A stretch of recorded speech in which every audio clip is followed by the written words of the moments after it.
Do you think he can get within striking distance of taking over for Jaxson Dart over, let's say, 20 practices in August? And that's where I think it's tough, because he is, as we saw like from Jaxson last year, he's behind the 8 ball a little bit just in terms of learning a new scheme and all that stuff. Now, obviously, he had a way better Grove Bowl than Jaxson did last year. I think Jaxson went 11 of 30 in last year's, and that was a lot of people were like, "Oh my goodness, like what are we getting into here?" And Spencer obviously looked pretty solid for the most part on Saturday, but I think he could. I mean, he's a 4-year starter at Oklahoma State. He was a first-team All Big 12 guy. He could obviously play. I mean, we've all seen it. There were obviously some consistency issues, but Dart had some consistency issues last year too.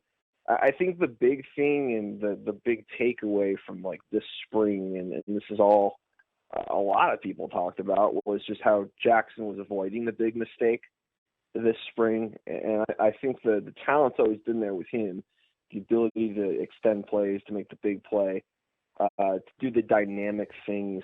But there was always the chance that he would do something that would just make you kind of, face palm. And it sounds like he's avoided that this spring. And, I think he turned the ball over once during all the practices, and he didn't have any turnovers in the Grove Bowl.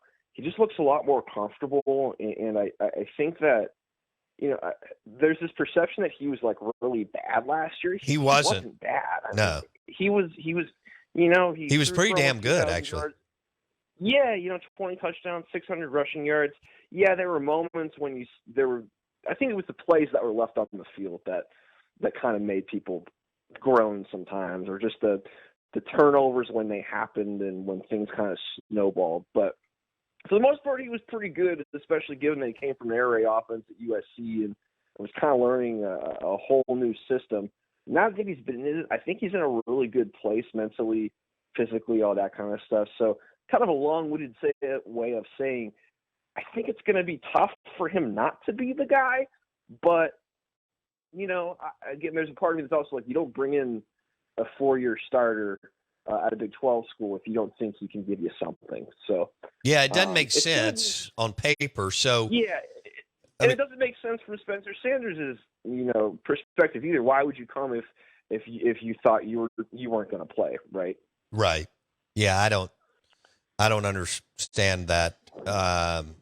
But now maybe I understand why he didn't have as many suitors as you would have thought he would have, because of the shoulder thing. Don't miss one moment of the Out of Bounds Show with Bo Bounds. Weekdays, 7 a.m. till 10 a.m. on ESPN 105.9. The Zone.